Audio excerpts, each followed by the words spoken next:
अस्सलाम वालेकुम स्टूडेंट्स। बेटा आज हम लोग अपना सेकेंड ईयर का नया चैप्टर नंबर 7 का नेक्स्ट लेक्चर करेंगे। लास्ट लेक्चर में मैंने आप लोगों को 7.1 लेक्चर के अंदर कुछ इंट्रोडक्शन दिया था चैप्टर नंबर 7 का। उसमें मैंने आप लोगों को जो है टाइप्स ऑफ हाइड्रोकार्बन्स के बारे में बताया था, जिसमें मैंने आपको बताया था कि हम इस चैप्टर में क्या क्या स्टडी करेंगे, हाइड्रोकार्बन्स क्या होते हैं और उनमें जो चीज़ें हम स्टडी करेंगे वो कौन कौन सी चीज़ें हैं। ठीक है, तो मैंने आप लोगों को ये बताया था कि भाई अभी जो हम स्टार्ट करेंगे वो हम करेंगे अल्केन्स की केमिस्ट्री। ठीक है, और उसमें हम मीथेन की केमिस्ट्री पहले पढ़ेंगे, फिर ईथेन की केमिस्ट्री पढ़ेंगे। ठीक है, तो फिलहाल केमिस्ट्री में मैंने आप लोगों को ये भी बताया था कि हम क्या क्या चीज़ें स्टडी करेंगे। बेटा केमिस्ट्री किसी भी चीज़ की जो हम स्टडी करेंगे, जैसे मीथेन की केमिस्ट्री स्टडी कर रहे हैं तो हम उसमें उसका कुछ थोड़ा सा इंट्रोडक्शन पढ़ेंगे। सेकंड उसका जो है हम थोड़ा सा उसके स्ट्रक्चर के बारे में पढ़ेंगे, ऑर्बिटल स्ट्रक्चर, जो कि मैंने बताया था आपको चैप्टर नंबर 4 में आप लोग पढ़ते हैं फर्स्ट ईयर केमिस्ट्री के अंदर। अगर किसी बच्चे ने नहीं पढ़ा या किसी बच्चे का वो मिस हो चुका है तो बेटा वो बहुत इंपॉर्टेंट है। मैं कोशिश करूँगा बेसिक्स से लेकर चलूँ आपको, ताकि आप लोग आसानी से समझ सकें इस चैप्टर को। ठीक है, और तीसरा फिर हम उसमें उसके केमिकल रिएक्शंस एंड प्रिपरेशंस पढ़ते हैं। वो भी मैंने आप लोगों को एग्जांपल्स दे दी थी किस तरह से हम उसको स्टडी करते हैं। ठीक है, तो सबसे पहले जो हमारा टॉपिक है यहाँ पर वो है, बेटा आप लोग अपने पास हेडिंग डाल लीजिएगा, केमिस्ट्री ऑफ मीथेन। मीथेन की केमिस्ट्री पढ़ेंगे। मीथेन की केमिस्ट्री के अंदर हम पहले कुछ बेसिक पॉइंट्स इसके पढ़ेंगे।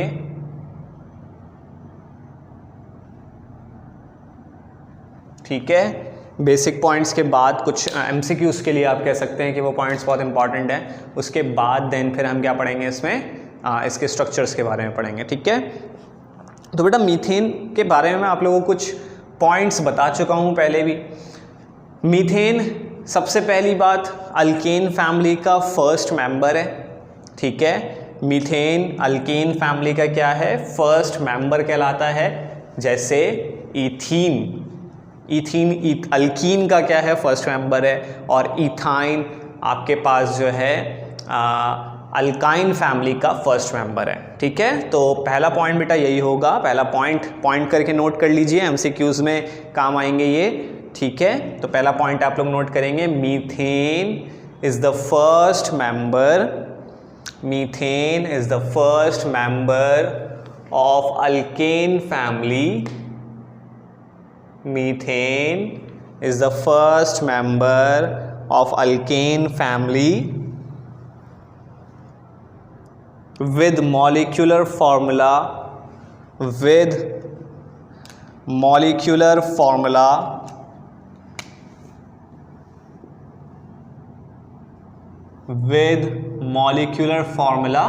CH4।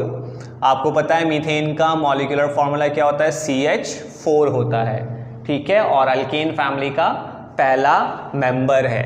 ठीक है, तो दो बातें यहाँ पर मैंने बताई कि अल्केन फैमिली का पहला मेंबर है और दूसरा इसका मॉलिक्यूलर फॉर्मूला क्या होता है, CH4। दूसरी बात बेटा, ये मेन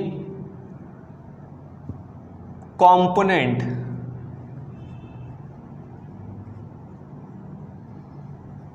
ऑफ नेचुरल गैस होता है। नेचुरल गैस का क्या है, मेन कॉन्स्टिट्यूएंट या कंपोनेंट आप कह सकते हो। नेचुरल गैस, जो कि मैंने आप लोगों को चैप्टर नंबर 6 में भी ये टॉपिक पढ़ाया था कि चैप्टर नंबर 6 में हमने जब नेचुरल गैस के बारे में पढ़ा था, हमने ये पढ़ा था कि methane is the main constituent of natural gas, जो कि आपको पता है कि वर्ल्ड वाइड पूरी दुनिया में परसेंटेज ऑफ मीथेन यानी CH4 वेरी करती है बेटा 85 से 99% तक। क्या होता है, मीथेन होता है इन नेचुरल गैस। चलें पहले एक एक करके पॉइंट लिख पाता हूं मैं। ठीक है, पहला हो गया था। सेकंड पॉइंट हम लिखेंगे methane is the main constituent, और कॉम्पोनेंट भी लिख सकते हो आप लोग। Methane is the main constituent और कॉम्पोनेंट ऑफ नेचुरल गैस, ठीक है। उसके बाद आप ये वाला पॉइंट लिख सकते हैं, world wide percentage of methane very from places, very यानी चेंज होना, world wide percentage of methane very from places, very from places. और उसके आगे ये आप लोग मेंशन कर लें, परसेंटेज ऑफ मीथेन क्या हो सकती है इन नेचुरल गैस, 85 से लेकर 99% तक हो सकता है, ठीक है। 85 से 99% तक मीथेन गैस हो सकती है। इसी तरीके से बेटा आप लोगों को पता है कि पाकिस्तान के अंदर इन natural gas percentage of CH4, बेटा यहां लिख रहा हूं आगे कितनी होती है, 94.60%, ठीक है। अगला पॉइंट आप लोग ये भी नोट कर सकते हैं कि in Pakistan the percentage of methane, in Pakistan the percentage of methane in natural gas, बेटा नेचुरल गैस को पाकिस्तान में आपको पता है क्या कहा जाता है, सुई गैस भी कहा जाता है, क्योंकि सुई के मुकाम पर मिलती है, इस वजह से इसका नाम क्या रखा गया है, सुई गैस। तो आप लोग लिख सकते हैं नेचुरल गैस। पाकिस्तान में बेटा पूरी दुनिया की बात नहीं हो रही, इसलिए सिर्फ पाकिस्तान के लिए लिखिएगा, ठीक है। तो in Pakistan the percentage of methane in natural gas is about 94.60%, 94.60%, ठीक है। फिर एक और बात बताई थी बेटा, इसको हम एक और नाम देते हैं मार्श गैस का, मीथेन गैस को एक और नाम देते हैं किसका, मार्श गैस का। Methane gas is also known as marsh gas. बेटा ये मैं सारी चीज़ें आप लोगों को चैप्टर नंबर 6 के अंदर पढ़ा चुका हूँ। पॉइंट्स बस दोबारा लिखवा रहा हूँ ताकि आपको रिमाइंड भी हो जाए और आप लोगों को पता चल जाए कि हम इसमें पढ़ क्या रहे हैं, ठीक है। तो क्या लिखेंगे, methane is also known as marsh gas. ये बड़ा इंपॉर्टेंट पॉइंट है और पास पेपर में इसके MCQs आ चुके हैं। Methane is also known as marsh gas because it is found in the marshy places, ठीक है।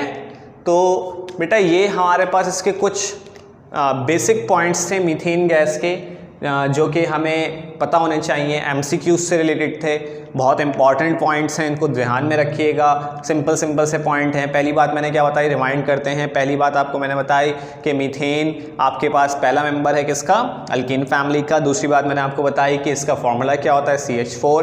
तीसरी बात बेटा मैंने आपको क्या बताई, नेचुरल गैस का मेन कॉन्स्टिट्यूएंट या कॉम्पोनेंट होता है। पूरी दुनिया में नेचुरल गैस के अंदर इसकी परसेंटेज वेरी करती है, जो कि तकरीबन 85 से लेकर 99% तक वेरी कर सकती है, ठीक है। इसी तरीके से बेटा यहाँ पर वर्ल्ड वाइड की बात हो गई। पाकिस्तान में जो मीथेन गैस है, नेचुरल गैस है, उसको सुई गैस कहा जाता है। उसकी वजह ही मैंने बता दी कि वो कहाँ पर पाई जाती है, सुई के मुकाम पर पाई जाती है, इस वजह से हम उसको सुई गैस कहते हैं, ठीक है। और वहाँ पर नेचुरल गैस के अंदर जो परसेंटेज ऑफ मीथेन होती है वो कितनी होती है बेटा, 94.60%, ठीक है। इसी तरीके से मार्श गैस भी कहा जाता है मीथेन गैस को, क्योंकि वो कहाँ पर मिलती है, हमें मार्शी प्लेसेस पर मिलती है, इस वजह से उसको मार्श गैस कहा जाता है, ठीक है। तो ये कुछ पॉइंट्स थे बेटा जो कि इससे रिलेटेड थे, जो MCQs से रिलेटेड आप कह सकते हैं। इनको अच्छी तरीके से जहन में रखिएगा। अब जो हम पढ़ने जा रहे हैं बेटा, वो आपके पास है स्ट्रक्चर ऑफ मीथेन। बेटा स्ट्रक्चर को पढ़ने के लिए मीथेन के स्ट्रक्चर को आपको थोड़ा सा रिमाइंड में करवा दूं। हाइब्रिडाइजेशन, हाइब्रिडाइजेशन क्या होती है, ठीक है, जो कि आप लोग फर्स्ट ईयर केमिस्ट्री में पढ़ के आ चुके हैं। मैं थोड़ा सा यहाँ पर आप लोगों को एक एग्जाम्पल देता हूँ। बेटा आपने कुछ ऑर्बिटल्स के बारे में पढ़ा था, s orbital, p orbital, d orbital और f ऑर्बिटल, ठीक है। ये 4 ऑर्बिटल्स के बारे में आपने पढ़ा था। 4 ऑर्बिटल्स सब ऑर्बिटल्स कहलाते हैं, सब आप कह सकते हैं एनर्जी लेवल्स कहलाते हैं ये s, p, d और f। इन चारों की एनर्जीज बेटा डिफरेंट होती हैं। सबसे ज़्यादा एनर्जी f ऑर्बिटल की होती है, सबसे कम एनर्जी किसकी होती है, s ऑर्बिटल की। Chapter number 3 first year chemistry के अंदर ये सारी चीज़ें आप लोग पढ़ते हैं, ठीक है। अब सबकी एनर्जीज डिफरेंट हैं, तो जब 2 डिफरेंट एनर्जी लेवल्स, गौर से समझ लीजिएगा इसको, जहन में बिठा लीजिएगा बाद, जब 2 डिफरेंट एनर्जी लेवल्स आपस में मिलते हैं, मान लें ये s ऑर्बिटल है, ये वाला p ऑर्बिटल है, ये दोनों जब आपस में मिलेंगे, इसकी एनर्जी डिफरेंट है, इसकी एनर्जी डिफरेंट है, जब ये आपस में मिल जाएंगे तो इन दोनों की एनर्जी क्या हो जाएगी, चेंज हो जाएगी। हो सकता है इसकी एनर्जी कम हो, इसकी एनर्जी ज़्यादा हो, तो इसकी एनर्जी कम होगी वो बढ़ जाएगी, और इसकी एनर्जी ज़्यादा है तो क्या हो जाएगी, कम हो जाएगी। डिपेंड्स ऑन कंडीशन बेटा, ज़्यादा और कम में आप कंफ्यूज मत होइएगा किसकी बढ़ेगी किसकी कम होगी। बस ये याद रखें कि जब 2 डिफरेंट एनर्जी लेवल्स आपस में मिलते हैं तो क्या होता है कि उनके एनर्जी चेंज हो जाती है, और एनर्जी चेंज होने के बाद उनका स्ट्रक्चर भी चेंज हो जाता है।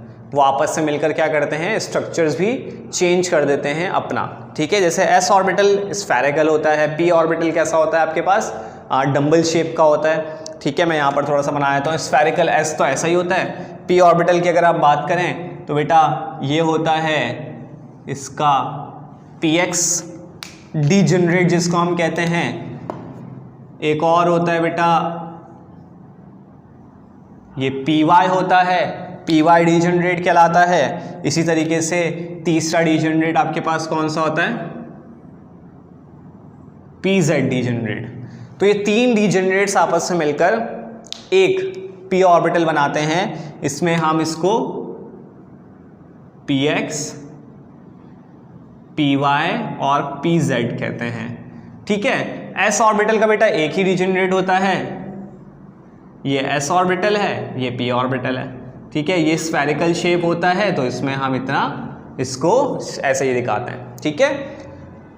फिलहाल हमारे पास s और p का काम है, इस वजह से मैं इसके बारे में बता रहा हूँ। बेटा s और p जब आपस में मिलते हैं तो एक नया एनर्जी लेवल बनता है। वो sp एनर्जी लेवल भी हो सकता है, 3 तरह के हो सकते हैं बेटा, sp, sp2, sp3।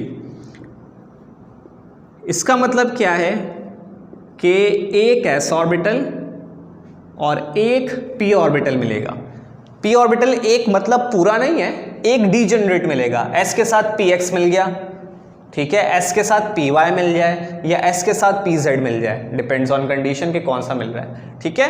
वैसे px ही ज़्यादातर मिलता है। तो कौन सी हाइब्रिडाइजेशन होगी बेटा, वो sp हाइब्रिडाइजेशन। इसी तरीके से अगर एक s ऑर्बिटल और 2 p ऑर्बिटल्स मिल रहे हैं तो हम कहेंगे sp2 है। s तो यही होगा, p ऑर्बिटल बेटा px और py हो जाएंगे, ठीक है। इसी तरीके से sp3 हाइब्रिडाइजेशन कब होगी बेटा, जब एक s और 3 p मिल जाएंगे। तीनों p का मतलब है px, py और pz, ठीक है। तो यहाँ पर आपके पास जो हाइब्रिडाइजेशन होगी वो कौन सी होगी, sp3 हाइब्रिडाइजेशन। 3 तरह की हाइब्रिडाइजेशंस आपने फर्स्ट ईयर केमिस्ट्री में पढ़ी थी, sp, sp2 और sp3 हाइब्रिडाइजेशन, ठीक है। इसी तरीके से बेटा कुछ बॉन्ड्स भी आपने पढ़े थे, ठीक है। लेक्चर बेटा थोड़ा सा लंबा हो रहा है, लंबा इस वजह से हो रहा है यानी कि आप लोगों को इसी चीज़ में मैं सारी चीज़ें बता रहा हूँ। उसकी वजह ये बेटा, जब तक आप लोगों को ये चीज़ समझ में नहीं आएगी कि व्हाट इज़ हाइब्रिडाइजेशन, मैं रटवाना नहीं चाह रहा यहाँ पर, क्योंकि ये आप लोगों की ऐसी चीज़ है कि फर्स्ट ईयर में अगर आप लोगों ने, क्योंकि ज़्यादातर बच्चे बेटा फर्स्ट ईयर में इस चीज़ को सही से नहीं पढ़ते हैं, लेकिन ये पूरी अगर आप देखें तो केमिस्ट्री के लिए बहुत इंपॉर्टेंट है। बॉन्डिंग, केमिकल बॉन्डिंग एक आप कह सकते हो कि हार्ट ऑफ केमिस्ट्री है। हार्ट ऑफ केमिस्ट्री का मतलब ये है कि केमिकल बॉन्डिंग अगर आपको नहीं आती तो लाजमी सी बात है केमिस्ट्री कुछ भी नहीं है, केमिस्ट्री आपको नहीं पता। तो केमिकल बॉन्डिंग में एक छोटा सा टॉपिक है जिसको मैं एक छोटी सी कोशिश कर रहा हूँ कि आप लोगों को थोड़ा सा रिमाइंड हो जाए या समझ में आ जाए ये टॉपिक कि होता क्या है। तो हाइब्रिडाइजेशन बेटा क्या होती है, जब दो एनर्जी लेवल्स आपस में मिलते हैं, ठीक है, दो एनर्जी लेवल्स आपस में मिलेंगे, डिफरेंट एनर्जी लेवल्स, तो एक नए एनर्जी का, नए शेप का एक एनर्जी लेवल बनाएंगे जिसको हम हाइब्रिड ऑर्बिटल कहते हैं। प्रोसेस को क्या कहते हैं, हाइब्रिडाइजेशन कहते हैं। अब वो डिपेंड करता है कि एस और पी में कितने एस मिल रहे हैं और कितने पी मिल रहे हैं। एस तो बेटा एक ही मिलेगा तीनों के अंदर, अगर पी का एक ऑर्बिटल मिल गया तो एस पी हो जाएगा, अगर पी के दो ऑर्बिटल मिल गए तो sp2 हो जाएगा, अगर पी के तीनों ऑर्बिटल्स मिल जाते हैं तो क्या हो जाएगा, sp3 हो जाएगा। ठीक है, तो ये तीन कंडीशंस हो सकती हैं। इसी तरह से जब बॉन्डिंग आप लोगों को समझ में आ जाती है कि कौन कौन सी, सॉरी हाइब्रिडाइजेशन समझ में आ जाती है कौन कौन सी होती है, sp और d, सॉरी sp2 और sp3, तो इसी तरीके से बॉन्ड्स बनते हैं बेटा। बॉन्ड्स भी दो तरह के होते हैं, ठीक है, बॉन्ड्स भी कितनी तरह के होते हैं, दो तरह के होते हैं। एक को हम कहते हैं सिग्मा बॉन्ड और एक को हम कहते हैं, बेटा अगर नजर नहीं आ रहा होगा तो मैं डिक्टेट कर रहा हूं, लेफ्ट साइड पर मैंने सिग्मा बॉन्ड लिखा है, राइट साइड पर मैंने क्या लिखा है, पाई बॉन्ड। नाम आप लोगों को याद आ रहे होंगे, आप लोगों ने सुना होगा सिग्मा बॉन्ड और पाई बॉन्ड के बारे में। ठीक है, सिग्मा बॉन्ड कब बनते हैं, क्योंकि जब आप लोग डिटेल लिख रहे होते हैं स्ट्रक्चर की, तो आप लोगों को ये बातें पता होनी चाहिए कि what is sigma bond and what is pi bond, ताकि आप उसकी काउंटिंग करके इजीली लिख सकें। सिग्मा बॉन्ड बेटा कब बनेगा, सिग्मा बॉन्ड हमेशा जब बनता है तो वो बाय ओवरलैपिंग, यानी कि आप कह सकते हैं ऑर्बिटल्स की हेड टू हेड ओवरलैपिंग की वजह से बनता है। ठीक है, हेड टू हेड ओवरलैप अगर होगा ऑर्बिटल तो क्या बनेगा, सिग्मा बॉन्ड बनेगा। सही है। इसी तरीके से अगर पैरेलल ओवरलैपिंग होती है तो आपके पास बॉन्ड कौन सा बनता है, पाई बॉन्ड बनता है। एमसीक्यूज के लिए बातें इस वजह से लिखवा रहा हूं, वरना जरूरत नहीं होती है।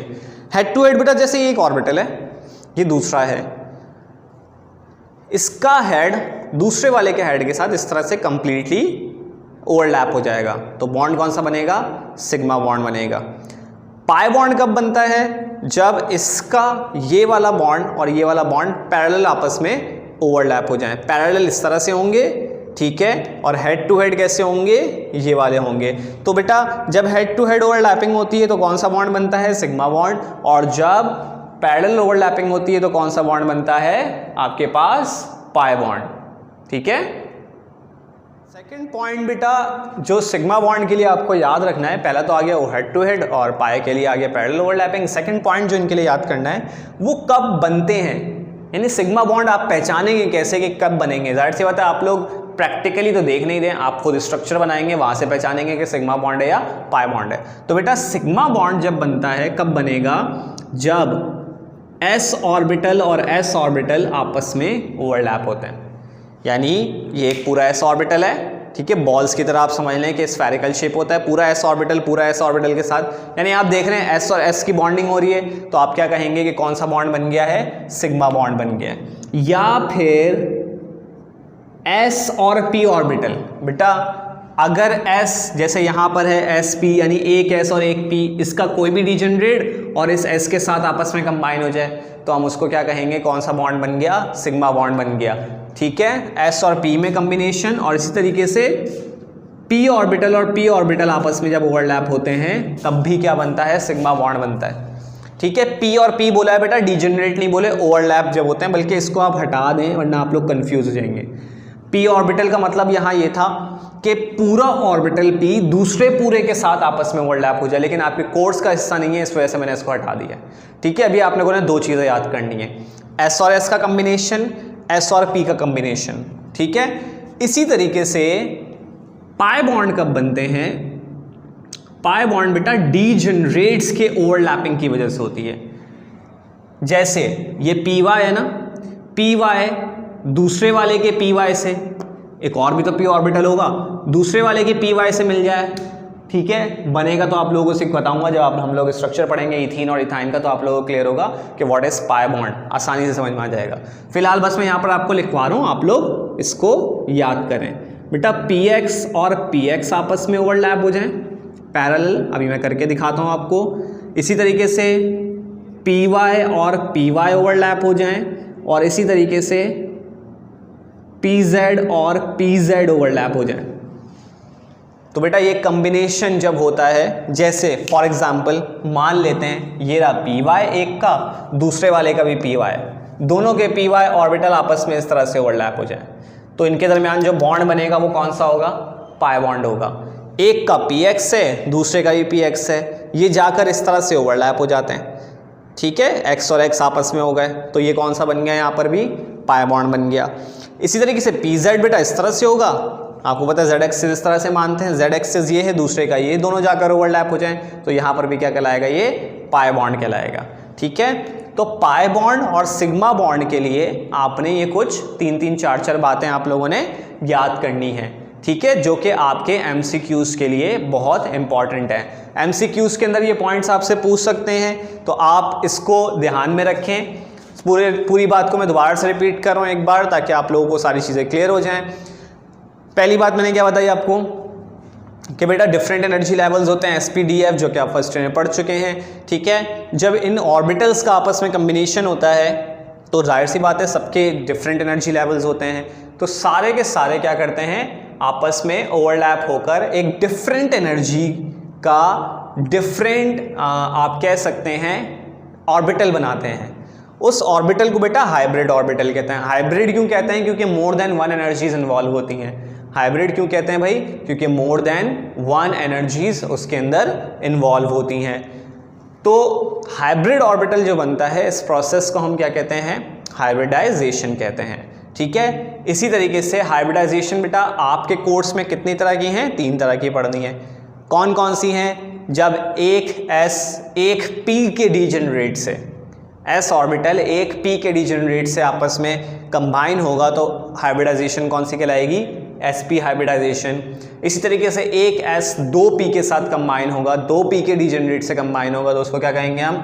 sp2 hybridisation. इसी तरीके से एक s p के 3 डीजेनरेट के साथ ओवरलैप होगा तो वो क्या कहलाएगा? sp3 हाइब्रिडाइजेशन, ठीक है। तो ये 3 तरह के हाइब्रिडाइजेशन हमें जहन में रखनी है। कब कब कौन कौन से हाइब्रिडाइजेशन होगी बेटा ये लिखना लाजमी होता है। स्ट्रक्चर जब हम लिख रहे होते हैं, स्ट्रक्चर बनाते हैं, तो स्ट्रक्चर्स बनाने के बाद हमें ये सारी डिटेल लिखनी होती है। मैं आपको पॉइंट्स के अंदर बताऊंगा, आप लोगों ने उसको क्या करना है? पॉइंट्स को बस पैराग्राफ बनाना है। पैराग्राफ बनाएंगे तो आपके पास उसका पूरी डिस्क्रिप्शन आ जाएगी।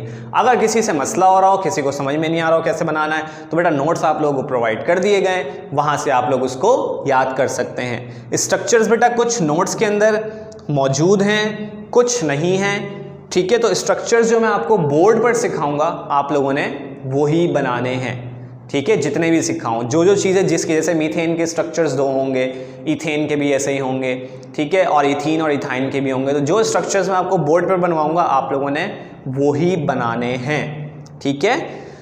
तो दूसरी बात, हाँ आगे जो हम कर रहे थे, आगे मैंने आपको बताया बॉन्ड बेटा 2 तरह के बनते हैं। बॉन्ड्स को पहचानना बहुत इंपॉर्टेंट है।